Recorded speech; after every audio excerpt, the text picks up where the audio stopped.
Continuação da leitura do capítulo 7 de O Processo, de Franz Kafka. Essas velhas casinhas constituem para mim um verdadeiro peso, prosseguiu dizendo, renunciando já a abotoar o camisolão, cujo último botão acabava justamente de saltar. Depois aproximou-se uma cadeira e ofereceu-lhe para se sentar. Uma vez, acrescentou, pintei o retrato de uma delas. Hoje não estava com as outras. A partir desse fato me está que, se eu permito, me perseguem todas.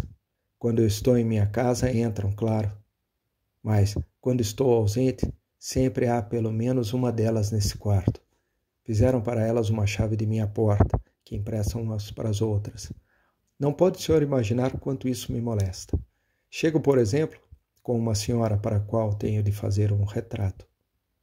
Abro a porta de minha casa e então deparo com a corcunda, que sentada à mesa, está pintando calmamente os lábios de vermelho com um pincel, enquanto que seus irmãozinhos e irmãzinhas, dos quais ela precisa cuidar, andam por todos os lados revolvendo, sujando tudo. Outras vezes acontece que, como foi o caso de ontem, chego a casa um pouco tarde da noite, desculpe-me pelo meu aspecto e pela desordem que percebe no quarto, pois se deve a isso. Acontece, pois, que chego um pouco tarde da noite em casa e, naturalmente, quero deitar-me. Aproximo-me da cama e então, de súbito, sinto que me beliscam uma perna. Olho debaixo da cama e vejo que está ali escondida uma destas velhacas. Não sei por que se apinham de tal maneira ao redor de mim. Justamente acaba o senhor de ter a oportunidade de observar que de modo algum tento atraí-las. Certamente que isso perturba também o meu trabalho.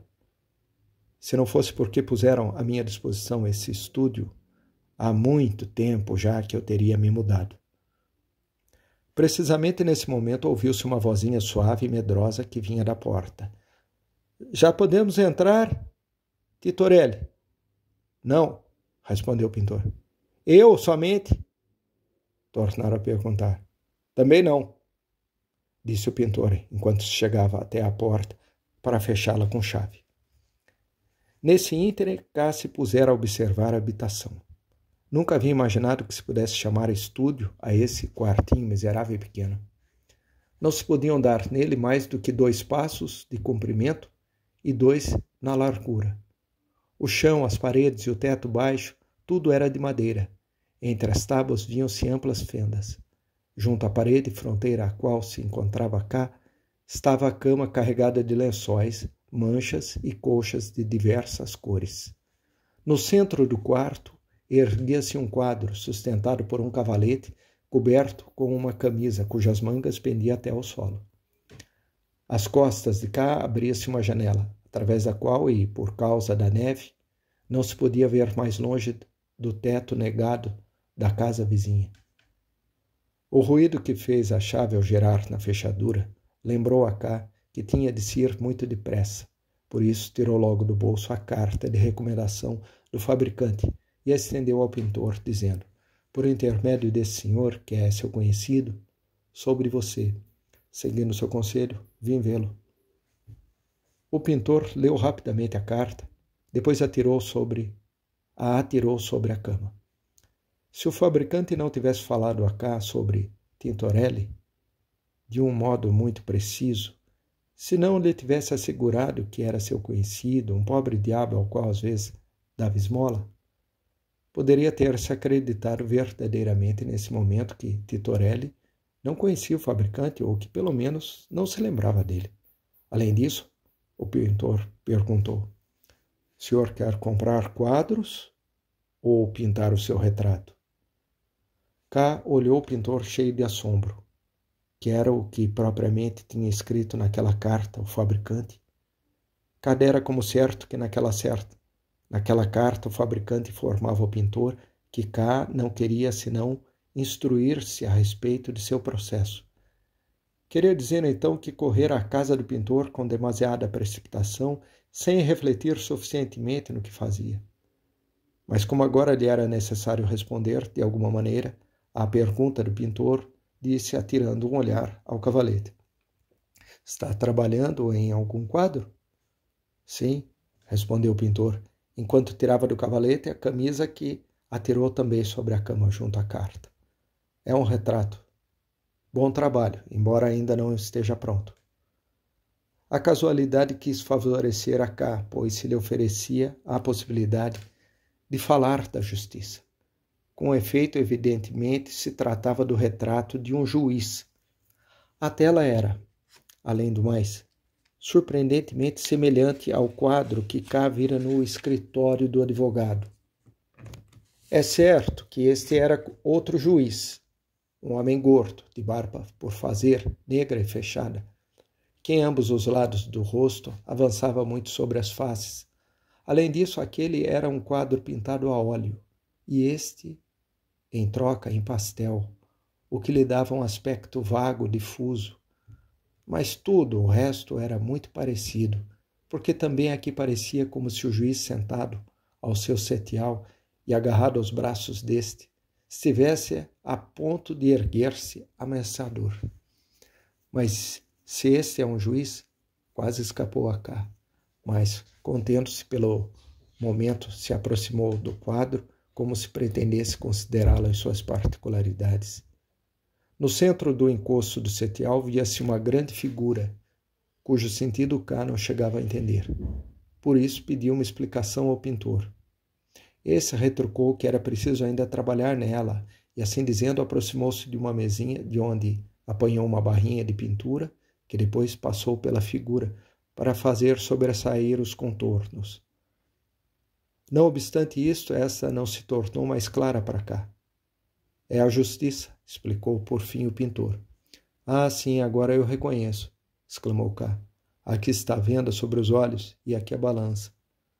Mas não são asas essas que se veem nos calcanhares? E não está representada em atitude de corrida? Sim, o pintor disse. Encarregaram-me de pintá-la assim. Para dizer a verdade, trata-se da justiça e da deusa da vitória em uma só imagem. O que não forma nenhuma boa combinação, observou K sorrindo. A justiça tem que estar quieta, porque, do contrário, a balança vacila, com o que se torna impossível um juízo exato. Eu me atenho ao que me foi encarregado, explicou o pintor.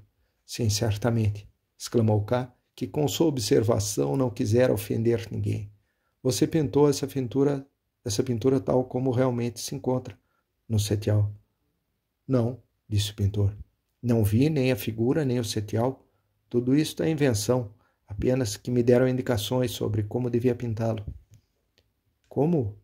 Perguntou K, que deliberadamente fingia não compreender inteiramente o pintor.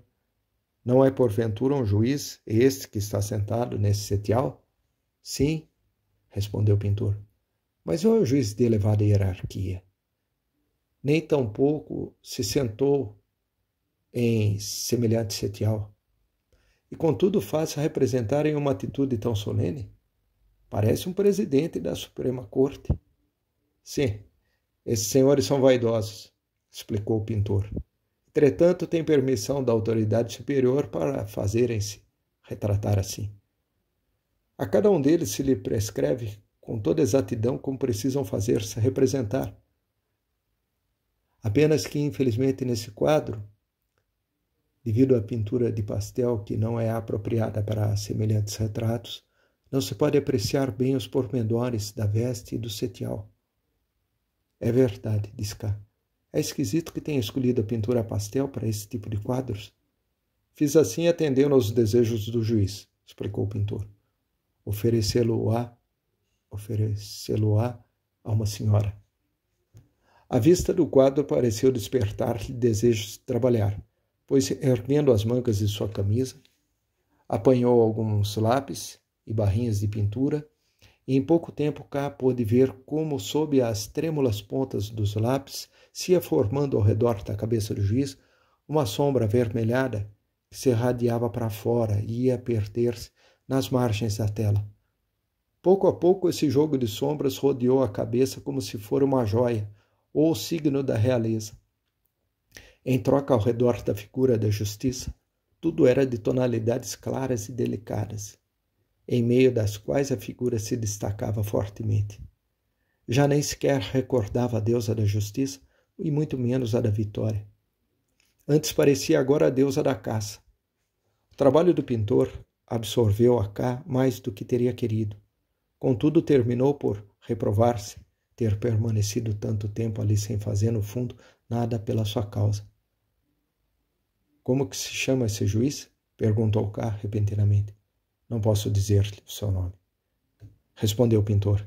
Estava profundamente inclinado sobre o quadro e, evidentemente, desatendia ao seu hóspede, ao qual, contudo, tinha recebido no princípio com tanta cortesia.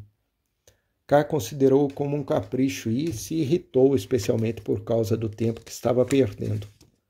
Você é certamente um homem de confiança da justiça, não é mesmo? Perguntou então. O pintor deixou no mesmo instante os lápis e, endireitando-se, esfregando as mãos, olhou para Cá com um sorriso. É preciso dizer sempre depressa a verdade, disse. O senhor quer saber algo da justiça, como diz a carta de recomendação que me trouxe.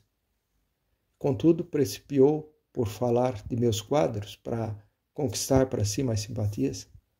Mas eu não levo a mal. Naturalmente, o senhor não poderia saber que tudo isso é inútil comigo. Rogo-lhe, disse, fazendo um gesto ao ver que Cá queria objetar-lhe algo. E depois prosseguiu dizendo, além do mais, sua observação é perfeitamente correta, pois efetivamente sou um homem de confiança da justiça. Então guardou silêncio como se quisesse dar tempo a Cá para que se desse conta desse fato. Por trás da porta tornaram a ouvir-se nesse momento as jovens. Evidentemente estavam apinhadas junto à fechadura e até talvez estivessem olhando o que acontecia dentro da habitação através das frestas da porta. Cá absteve-se de se desculpar porque não queria afastar o pintor do que ele estava falando, mas tampouco queria que esse exagerasse demasiado e, por consequente, se tornasse, de certo modo, inacessível. Por isso limitou-se a perguntar-lhe. Trata-se de um cargo reconhecido publicamente? Não, respondeu o pintor, de modo seco, como se não lhe fosse permitido continuar falando disso. Mas Cá não queria que permanecesse calado e disse, pois com frequência esses postos não reconhecidos conferem maior influência do que os oficiais. Esse é exatamente o meu caso, declarou o pintor, inclinando a cabeça e franzindo o sombrolho.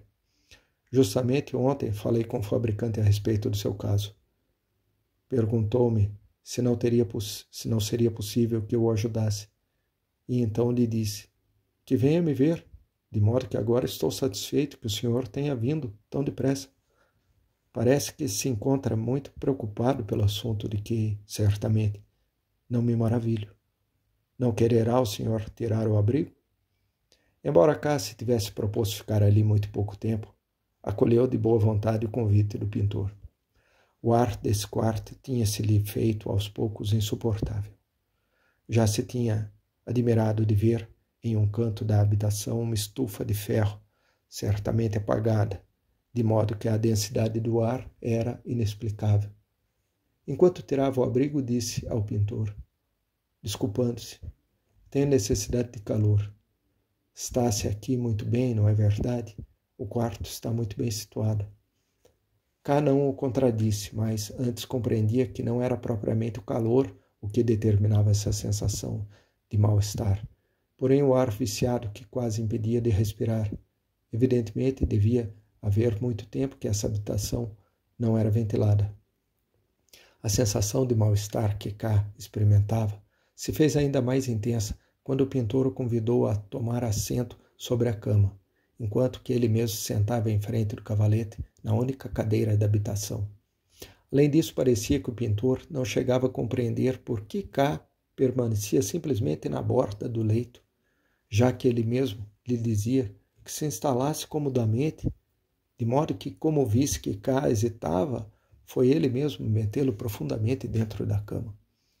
Depois voltou a sentar-se em sua cadeira, formulou, por fim, a primeira pergunta positiva que fez esquecer a Cá de tudo mais. Você é inocente? Perguntou. Sim, respondeu Cá.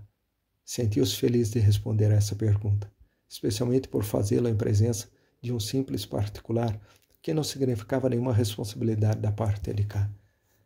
Ninguém o interrogara tão abertamente. Para continuar saboreando ainda um instante esse sentimento de alegria, acrescentou: sou completamente inocente. Sim? Exclamou o pintor, baixando a cabeça para permanecer depois nessa atitude refletindo. De súbito tornou a erguer a cabeça e disse: se você é inocente, o assunto é muito simples. O olhar de cá se perturbou. Esse presumido homem de confiança da justiça falava como um menino ignorante.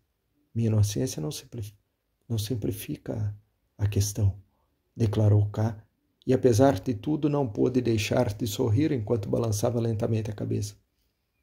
Há muitas sutilezas em que a justiça se perde. Sempre termina por descobrir um grande delito onde de modo algum havia. Sim, certamente, admitiu o pintor, como se K estivesse perturbando desnecessariamente o curso de seus pensamentos. Mas você é inocente? Claro que eu sou, respondeu K. Pois isso é o principal, declarou o pintor, que sem dúvida não se deixava influir pelas objeções, somente que apesar de seu tom decidido não se podia estabelecer claramente se falava assim por convicção ou simplesmente por indiferença. Por isso K quis estabelecê-lo logo e disse: sem dúvida, você conhece a justiça melhor do que eu. Dela não sei muito mais do que escutei falar a certas pessoas, além do mais de condição muito diversa. Mas todos estes estão de acordo em que a acusação mais significante não fica anulada, sem mais nem menos, senão que a justiça, uma vez que formulou a acusação, está firmemente convencida da culpabilidade do acusado, e que dificilmente se pode alterar tal convicção. Dificilmente? Perguntou o pintor, levantando uma das mãos. Nunca a justiça abandona tal convicção. Se eu pintasse aqui sobre uma tela todos os juízes reunidos, e você se defendesse diante dessa tela, não alcançaria melhor resultado do que frente à justiça real. Sim, disse K para si mesmo, esquecendo-se que seu propósito era apenas entreter o pintor. Atrás da porta tornou a ouvir-se a voz de uma das ex-peloteadas que perguntava: Será que não se vai logo embora este senhor, Titorelli? Calem-se, clamou o pintor, dirigindo a voz para a porta. Não estão percebendo que eu estou conversando com esse senhor? Mas a jovem não pareceu contentar-se com essa explicação, pois perguntou: Vais fazer o retrato dele? E como o pintor não respondesse nada, a jovem acrescentou: Não o pintes, por favor. É um homem muito feio. Isso seguiu-se uma incompreensível confusão de exclamações de aprovação. O pintor chegou de um salto à porta, abriu-a um pouco. Através da abertura puderam-se ver as mãos estendidas e juntas das jovens em atitude suplicante, e disse: Se não ficarem quietas, eu as atirarei pelas escadas abaixo. Sentem-se aqui nos degraus e comportem-se ajuizadamente. Provavelmente as jovens não obedeceram logo, porque o pintor teve que voltar a ordenar: Ali embaixo, nos degraus. Apenas então sobreveio a calma. Perdoe, disse o pintor, quando tornou ao lado de cá. Este apenas se voltara para a porta. Tinha abandonado inteiramente ao pintor a tarefa de protegê-lo pelos meios que este quisesse. Tampouco fez o menor movimento quando o pintor se inclinou sobre ele e lhe sussurrou ao ouvido para que as que estavam fora não pudessem escutá-lo. Também essas jovens pertencem à justiça. O que está dizendo? Perguntou K, pondo a cabeça para um lado e olhando fixamente o pintor. Mas este, que já voltara a sentar-se na cadeira, disse meio brincando, meio à guisa de explicação: Todas as coisas dependem da justiça. Pois ainda não o tinha percebido, disse K, ligeiramente.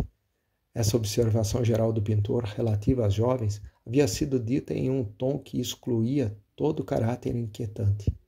Não obstante isso, K ficou bastante tempo olhando para a porta atrás da qual as jovens se encontravam agora sentadas quietamente nos degraus.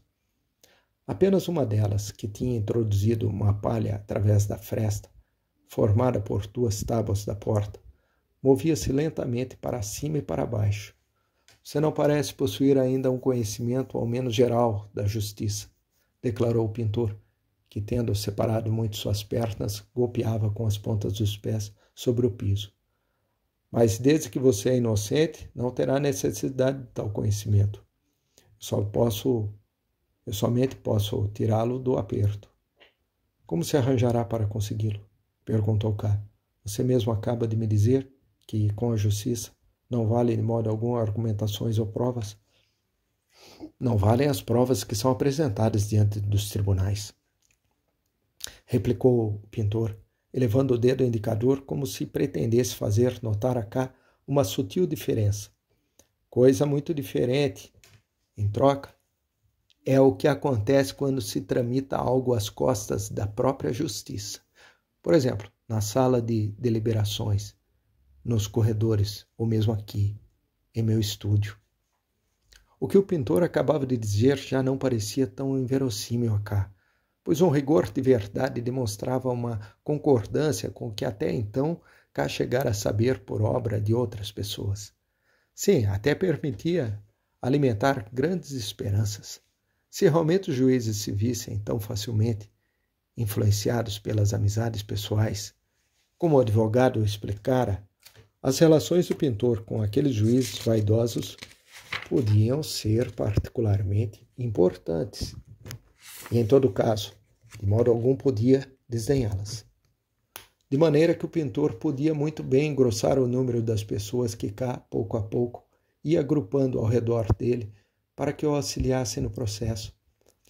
Uma vez no banco fora elogiado o seu talento de organizador. Agora que dispunha de toda a independência para agir, oferecia-se-lhe uma boa ocasião de provar até que ponto chegava essa faculdade. O pintor observava atentamente o efeito que produzia sobre K sua explicação. Depois disse com alguma inquietação: surpreende-se que eu fale quase como um jurista? Pois isso se deve ao meu trato ininterrupto com os senhores da justiça. Está claro que ganhei muito com essa convivência, embora por outra parte tenha perdido também muito minha obra artística. Como chegou a relacionar-se pela primeira vez com os juízes? Perguntou K. Antes de tomá-lo decididamente a seu serviço, queria conquistar a confiança do homem. Foi muito simples, disse o pintor. Simplesmente herdei essas relações. Já meu pai era pintor da justiça. Este é um posto que sempre se herda. Por isso que nunca chegam a ele pintores novos, para representar pela pintura as diferentes hierarquias dos funcionários da justiça. Existem regras tão diversas, múltiplas e, sobretudo, secretas, que não são conhecidas fora de determinadas famílias. Ali em minha gaveta, por exemplo, tenho as instruções de meus pais que não mostro a ninguém. Pois bem, unicamente aquele que as conhece é capaz de pintar os juízes. Contudo, mesmo que as perdesse, existem tantas regras que somente eu sei de memória que ninguém poderia disputar-me o posto. É necessário representar os juízes tais como foram pintados os antigos, os grandes juízes. Isso é algo que somente eu posso fazer. Bem digno de inveja é gozar de semelhante posição, disse K, que pensava em seu próprio posto do banco. Seu emprego é, portanto, inalienável. Sim, inalienável, declarou o pintor, encolhendo-se orgulhosamente os ombros. Por isso posso até atrever-me de vez em quando a ajudar algum pobre homem que tem o processo. E como faz? Perguntou K, como se não encontrasse no caso daquele a quem o pintor acabava de chamar pobre homem.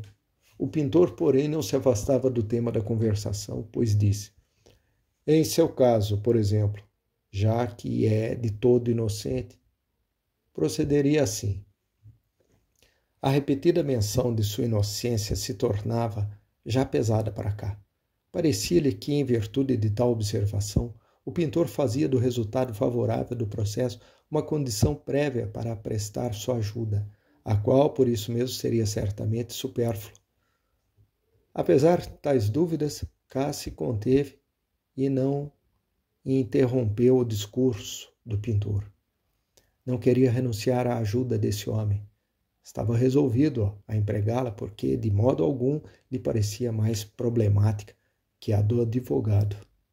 Ainda mais até preferia, e muito, porque se lhe oferecia de um modo mais inofensivo e franco. O pintor aproximara a cadeira da cama e prosseguiu falando com voz baixa. Esqueci-me de perguntar no primeiro momento que espécie de absolvição é que você deseja.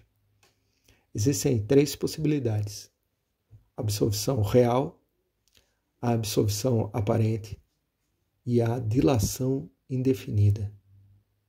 Certamente que a absolvição real é a melhor, apenas que não posso exercer a menor influência para conseguir uma solução desse tipo. A meu critério, não existe ninguém, mas absolutamente ninguém, que possa conseguir com sua influência coisa semelhante. Provavelmente aqui o decisivo seja unicamente a inocência do acusado. Desde que você é inocente, talvez fosse efetivamente possível que você se abandonasse à sua inocência, confiasse apenas nela. Mas esse caso não necessitaria de minha ajuda nem da ajuda de ninguém. Esta exposição tão ordenada fez com que, a princípio, K ficasse completamente aturdido, mas depois disse com voz tão baixa como a do pintor: Creio que você contradiz. Por quê? Perguntou o pintor, pacientemente, enquanto se atirava para trás sorrindo. Esse sorriso despertou em K a consciência de que aqui se tratava de descobrir contradições, não nas palavras do pintor, mas nas próprias atitudes da justiça. Contudo, não se atirou para trás e disse: Ao princípio me fez a observação de que a justiça não a afetam provas ou argumentações. Depois limitou isso à justiça pública e oficial, e agora sustenta até que o inocente não precisa de nenhuma ajuda diante da justiça.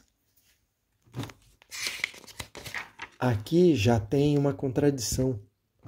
Mas além disso, disse também, a princípio, que é possível influenciar nos juízes por meio de relações pessoais. Contudo, nega agora que por esse meio se possa obter alguma vez absolvição real, como a chama. Eis aí uma segunda contradição. É muito fácil explicar essas contradições, disse o pintor.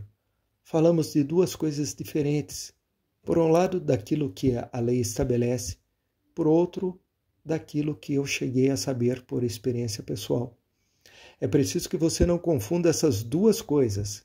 Certamente que não li em nenhuma lei, embora naturalmente deve estar estabelecido ali que o inocente deve ser absolvido. Portanto, não se estabelece nela que se possa influir sobre os juízes por meio de relações pessoais. Pois bem, inteirei-me de que precisamente acontece tudo ao contrário, porque o certo é que não tenho conhecimento de nenhuma absolvição real, mas sim de muitos casos de influências pessoais. Naturalmente é possível que em nenhum desses casos que conheço o acusado fosse inocente, mas não é isso inverossímil? É crível que em tantos casos não tenha havido nem mesmo um único inocente? Ainda criança, eu ouvia falar o meu pai a respeito desse assunto quando nos contava falar particularmente dos processos.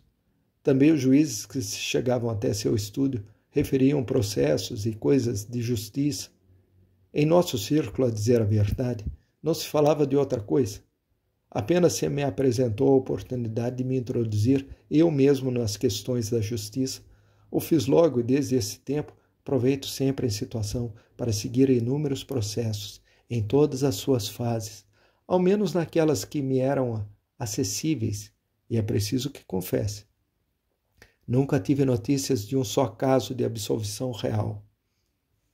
De modo que nem um só caso de absolvição real. disse K, como se falasse consigo mesmo, para dar uma resposta às suas próprias esperanças. Isso não faz senão confirmar a opinião que eu tinha sobre a justiça, de modo que eu não posso tampouco alimentar nenhuma esperança por esse lado. Parece-me que, nesse caso, apenas um verdugo poderia perfeitamente substituir toda a justiça. Você não deveria generalizar tanto, advertiu o pintor com um ar descontente. Apenas lhe falei de meus conhecimentos pessoais. Contudo, isso basta, disse K. Ou será que alguma vez você ouviu falar de algum caso de absolvição real que se desse no passado? Deve ter havido tais absolvições, retrucou o pintor. Apenas é muito difícil estabelecê-los. As sentenças definitivas da justiça não somente não se publicam, mas nem mesmo são acessíveis aos juízes, de modo que existem apenas lendas referentes às antigas causas judiciais. É certo que, segundo essas lendas, houve até muitos casos de absolvição real. Bem se pode crer nelas, embora de modo algum seja possível demonstrar algo. Apesar de tudo, não se pode deixá-las inteiramente de lado, porque, com certeza, essas lendas contêm certa verdade. Além do mais, são muito formosas. Eu mesmo tive a ocasião de pintar alguns quadros cujo tema era o conteúdo dessas lendas. As meras lendas não podem modificar a minha opinião, declarou K. Diante dos tribunais, pôde-se, porventura, apelar para tais lendas? O pintor desatou a rir. Não, certamente que não. Não se pode, disse.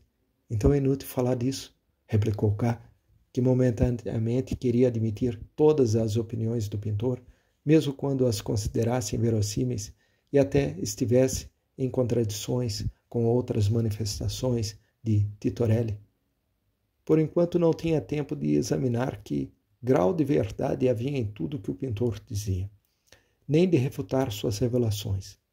Contentava-se se conseguia resolver o pintor a ajudá-lo de qualquer modo, mesmo de sua colaboração não fosse decisiva. Por isso disse, deixemos, portanto, de lado a absolvição real. Você mencionou ainda outras duas possibilidades. Sim, a absolvição aparente e a dilação indefinida. Apenas elas são sucessivas, disse o pintor. Mas não quer tirar a jaqueta antes que falemos disso? Parece-me que sente muito calor. Sim, quero. Concordou K, que até esse momento não tinha atendido a nada que não fossem as explicações do pintor.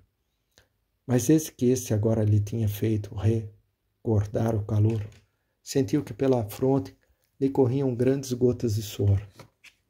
Faz um calor insuportável. O pintor concordou com uma inclinação de cabeça, como se desse conta perfeitamente da sensação de mal-estar de K. Não se poderia abrir a janela? Perguntou K. Não, respondeu o pintor. Trata-se apenas de um vidro fixo que não pode ser aberto. Apenas nesse momento percebeu K que todo o tempo estivera esperando que o pintor, ou ele mesmo, repentinamente fosse até a janela para abri-la de par em par. Estava resolvido a respirar a plenos pulmões essa neve tão densa. A sensação de achar-se ali inteiramente privado de ar produziu-lhe vertigens.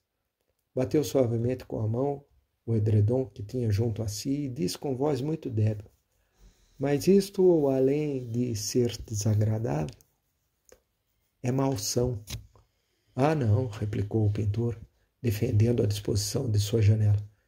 Embora seja um simples vidro que nunca se pode abrir, o calor se conserva aqui melhor do que se fosse uma janela de folha dupla. Quando desejo ventilar a habitação, o que em verdade não é muito necessário, visto que através de todas essas fendas da madeira se renova continuamente o ar, posso abrir uma das portas e até as duas de uma vez. K, um pouco consolado por essa explicação, olhou em torno, procurando a segunda porta. O pintor, que o percebeu, disse, está atrás de você. ficou um pouco escondido pela cama. Somente então cá viu uma portinha que se abria na parede.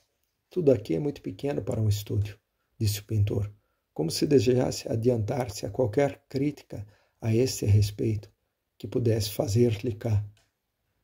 Tive de me arrumar como pude. Evidentemente, a cama situada diante da porta está em um lugar muito impróprio.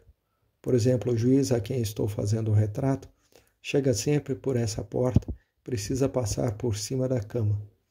Até lhe dei uma chave dessa porta para que, mesmo quando eu não esteja em casa, possa entrar e esperar-me no estúdio.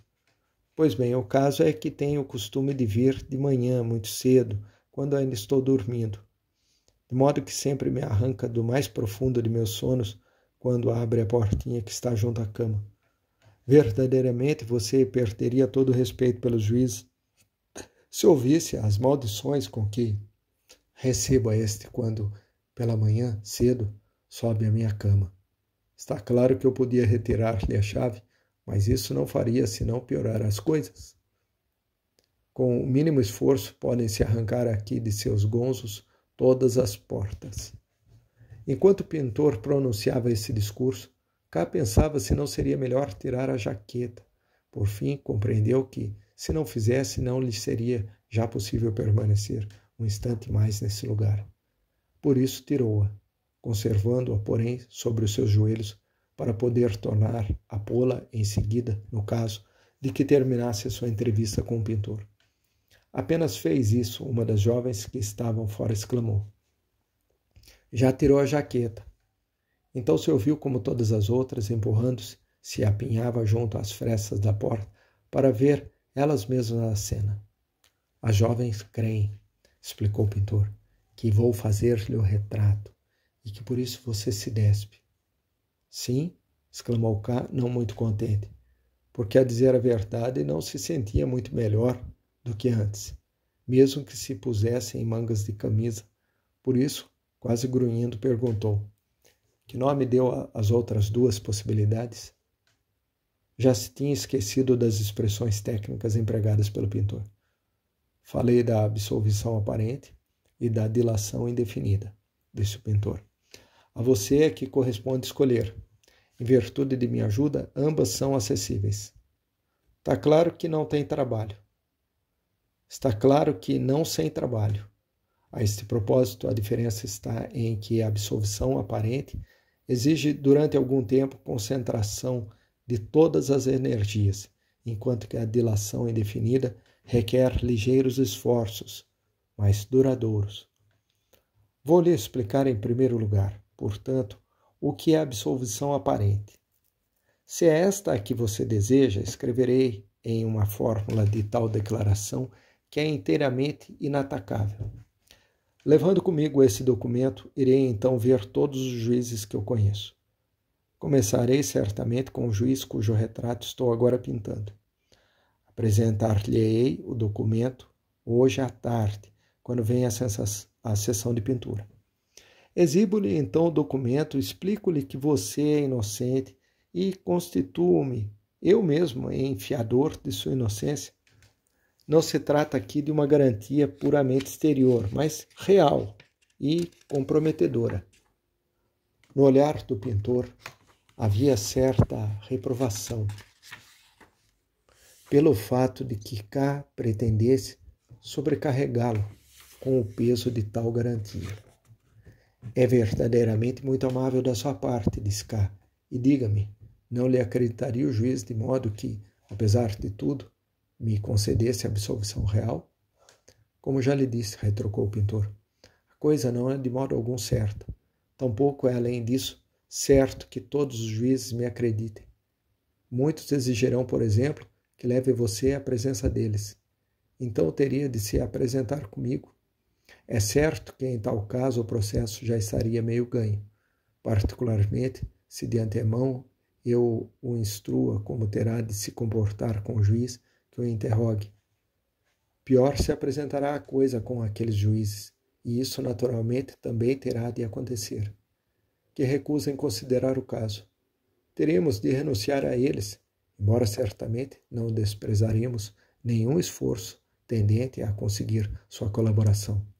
Teremos que fazê-lo assim, embora sem lamentá-lo muito, pois uns tantos juízes não podem de modo algum decidir a questão. Uma vez que tenha conseguido reunir um número suficiente de assinaturas de juízes ao pé desse documento, vou-me com ele a ver o juiz que se encarrega precisamente de seu processo. É também possível que entre as firmas reunidas esteja já a desse juiz. Nesse caso, todo o assunto caminhará com maior rapidez.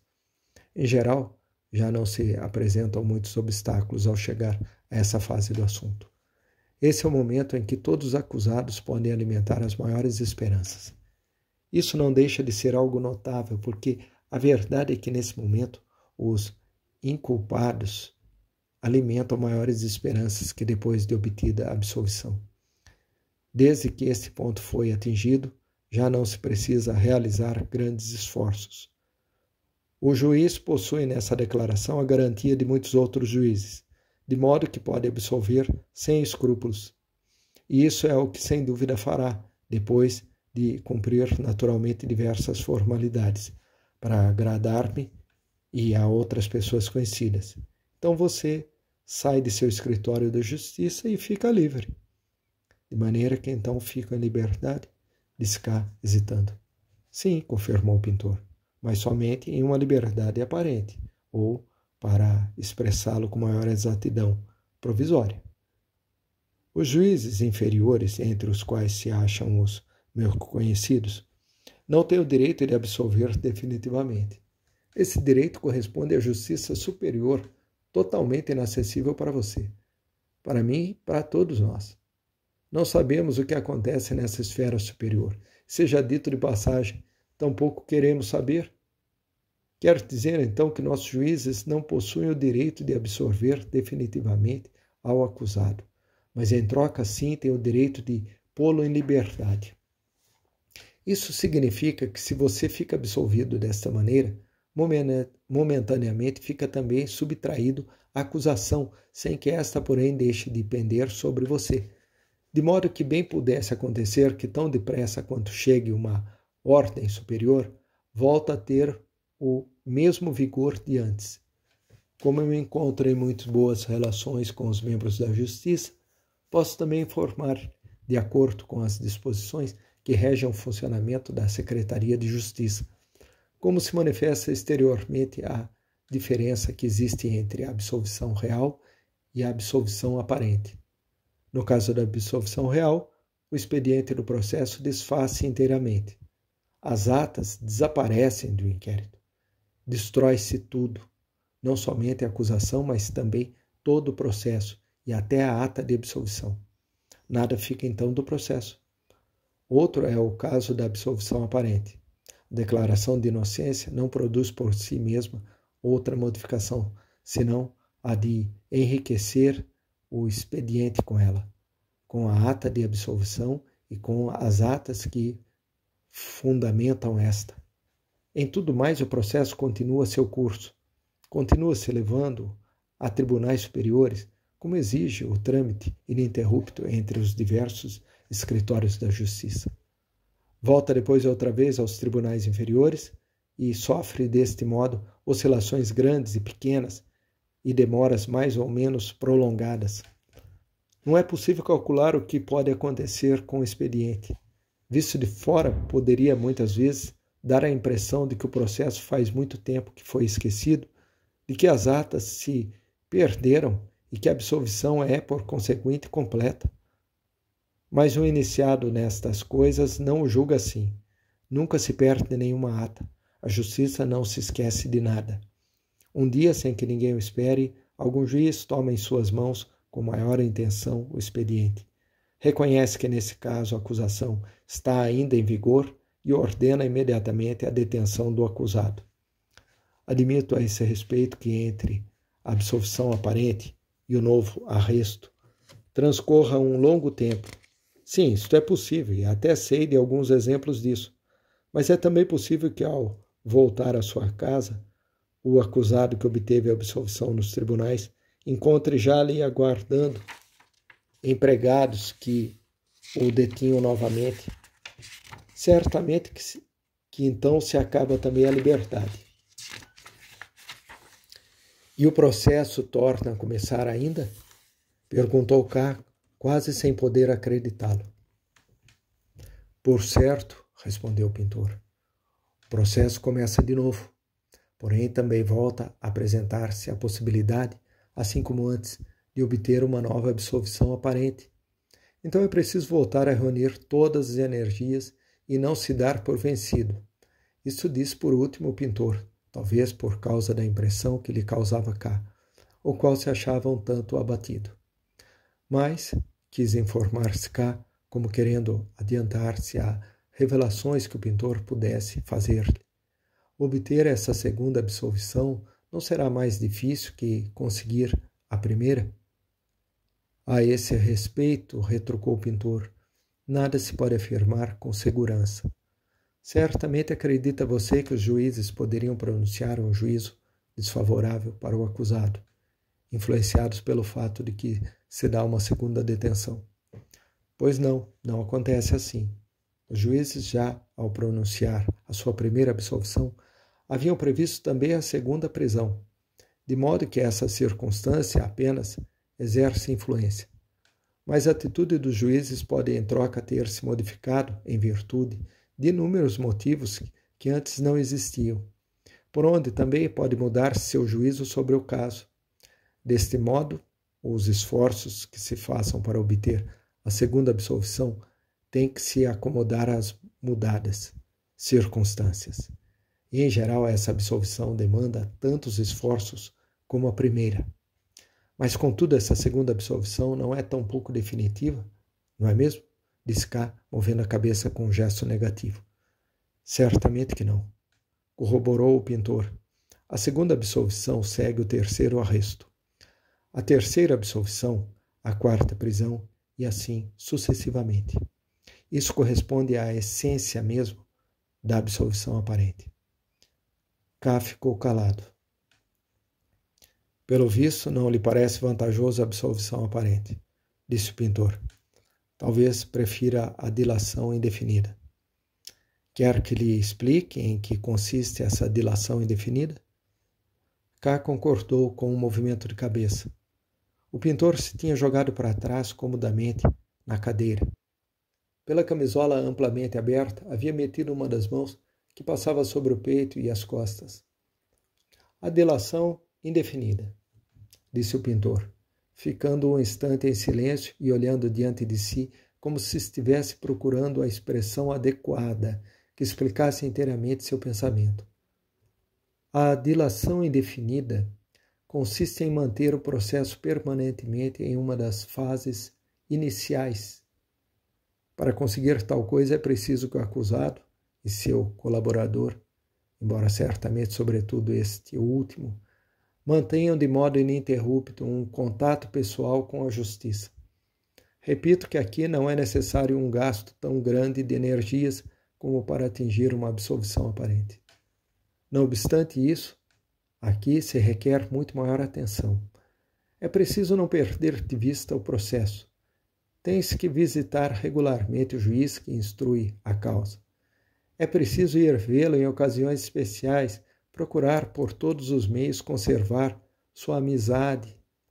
Se não se conhece pessoalmente o juiz, é preciso influir sobre ele por intermédio de outros juízes conhecidos, sem que isso signifique de modo algum que se desista de falar diretamente com ele sobre o assunto.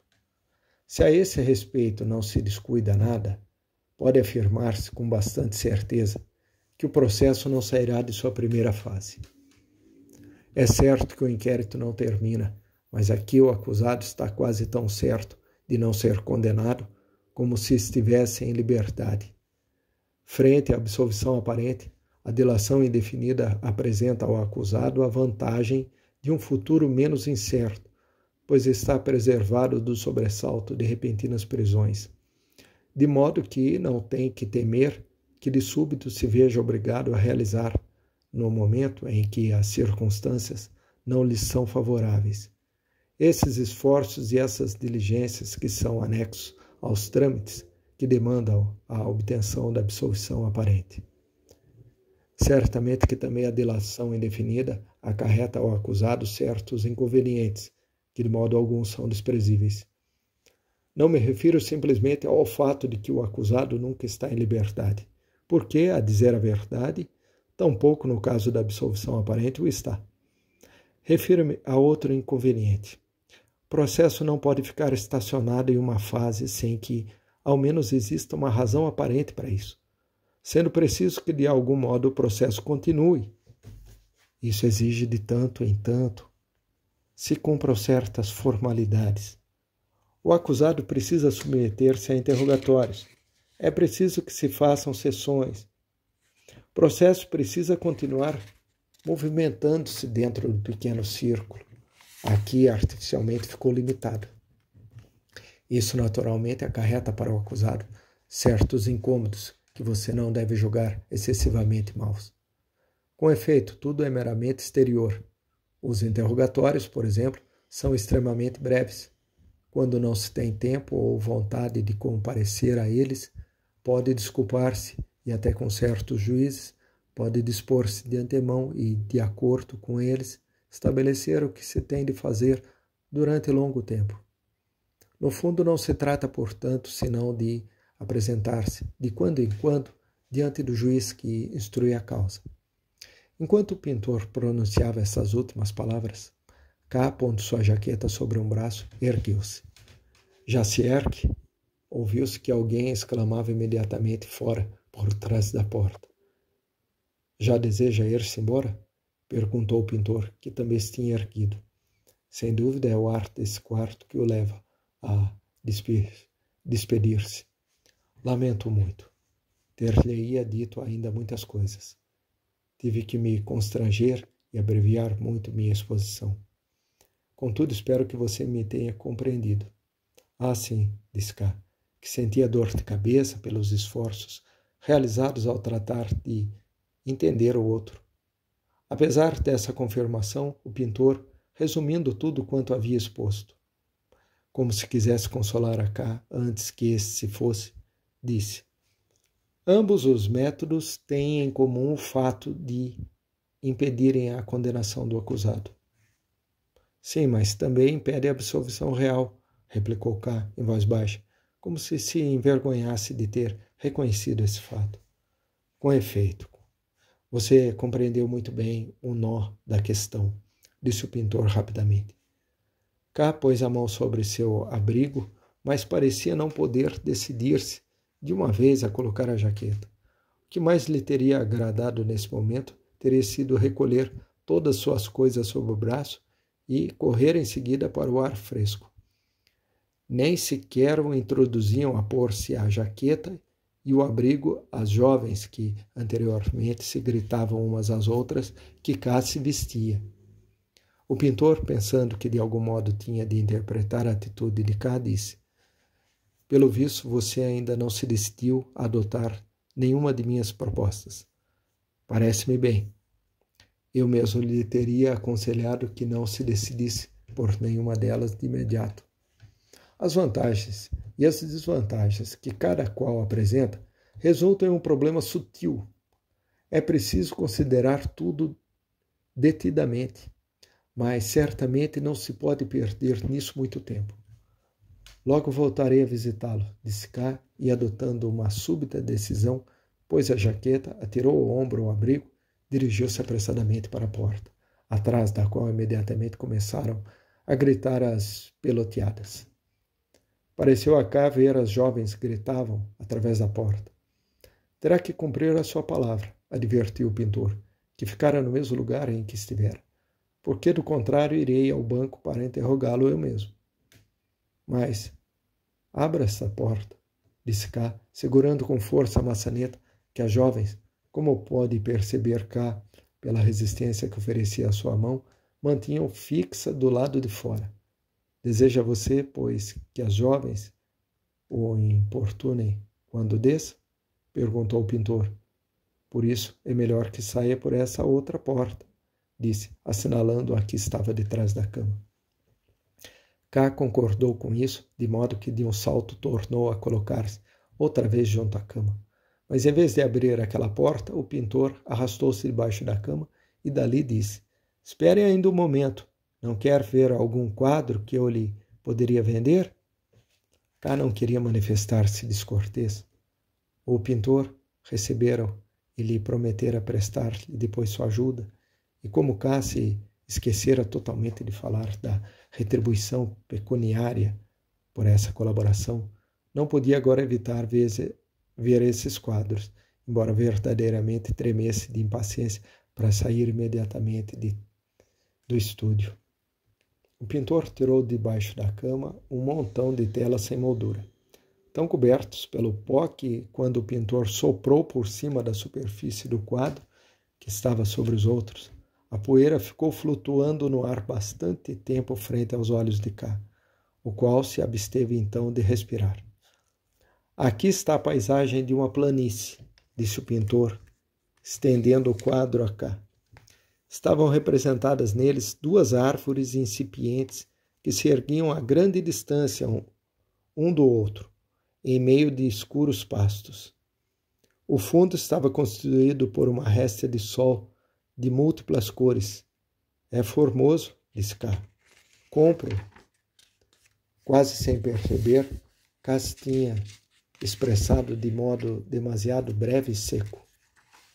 Por isso, alegrou quando o pintor, em vez de levá-lo a mal, ergueu do solo outro quadro. Aqui está outro que combina bem com o primeiro, disse o pintor. E, efetivamente, a peça fazia jogo com o primeiro quadro, apenas que não era possível encontrar nela a menor diferença com respeito àquele. Ali estavam as árvores, mais além o pasto, por fim também a réstia de sol. Contudo, Cá não atribuiu a menor importância ao fato. São formosos paisagens? Disse. Fico com os dois, que pendurarei nas paredes de meu escritório. Parece que lhe agrada esse motivo, disse o pintor, enquanto tirava uma terceira tela. Ficará bem que tenha ainda outro quadro parecido. Não obstante isso, esse quadro de modo algum era parecido com os anteriores, senão, antes, exatamente, a mesma paisagem. Pelo visto, o pintor aproveitava bem essa ocasião para vender seus velhos quadros. Fico também com este, disse Cá. Quanto custam os 3 quadros? Falaremos disso em outra oportunidade, disse o pintor. Agora você tem pressa. O importante é que fiquemos mantendo relações. Além do mais, fico muito contente que lhe agradem os meus quadros. Dar-lhe-ei para que as leve todas as telas que tenho aqui embaixo. Todas são paisagens de planície. Sim, já pintei muitas paisagens de planície. Muita gente recusa esses quadros porque são demasiado sombrios. Mas há outros, como a você mesmo, lhes agrada exatamente esse sentimento de sombria tristeza. Mas Cá já não tinha vontade de ouvir as experiências artísticas do pintor mendigo. Envolva todos esses quadros, exclamou, interrompendo o discurso do pintor. Amanhã virá uma ordenância buscá-los. Não será necessário, disse o pintor. Espero poder encontrar alguém que os leve e que vá junto com você. E assim dizendo, inclinou-se por fim sobre a cama para abrir a portinha. Suba sem medo sobre a cama, disse o pintor. Todos os que aqui vêm o fazem. Mesmo sem esse convite, Cá não teria tido a menor vacilação, pois já tinha posto um pé no centro mesmo do edredom. Mas ao olhar para além da porta que o pintor acabava de abrir, voltou a retirar imediatamente o pé. Mas que é isso? Perguntou ao pintor. De que se espanta? Perguntou esse por sua vez, também surpreso. São as secretárias da Justiça? Porventura, não sabia que aqui funcionavam secretarias de Justiça? Em quase todas as águas furtadas existem secretarias. Por que, portanto, haviam de faltar exatamente aqui? Mesmo o meu estudo pertence propriamente às secretarias de Justiça, somente que esta o pôs à minha disposição. Cá não se inquietou tanto por ter encontrado naquele lugar secretarias da Justiça, como pela sua própria ignorância das coisas referentes a ela. O princípio fundamental que tinha de reger a conduta de um acusado era, a seu critério, o de estar sempre preparado, o de não se deixar surpreender nunca, de não ficar desprevenido para a direita quando o juiz se encontrava junto a ele na esquerda.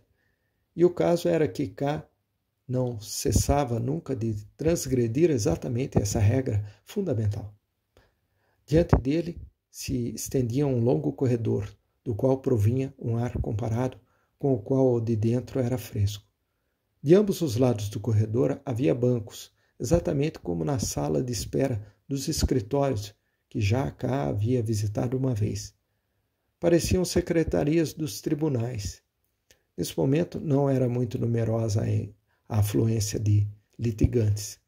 Via-se um homem meio deitado sobre o banco, com o rosto oculto entre os braços, que parecia dormir.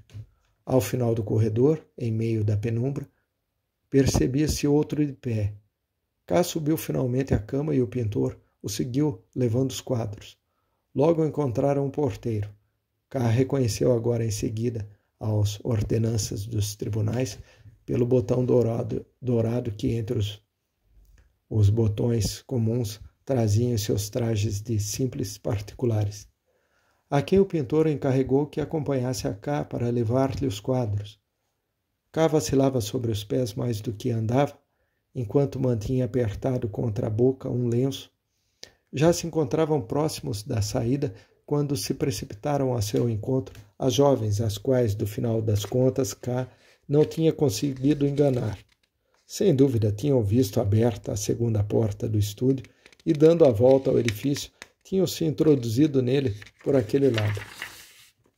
Não posso acompanhá-lo mais, exclamou o pintor, rindo-se do assalto das jovens. Até logo, e não reflita demais nesses assuntos. K nem mesmo se voltou uma vez para saudá-lo. Ao chegar à rua, tomou o primeiro carro que se lhe apresentou no caminho. Importava-lhe desfazer-se do porteiro, cujo botão dourado não cessava de ferir-lhe os olhos, embora ninguém, provavelmente, senão ele, o percebesse. O porteiro, que era muito serviçal, quis ainda montar ao estribo do cochê, mas K o fez descer. Quando K chegou em frente às portas do banco, há algum tempo já passara do meio-dia. Teria gostado de deixar no coche os quadros, mas temeu que em alguma oportunidade fosse necessário mostrá-los ao pintor.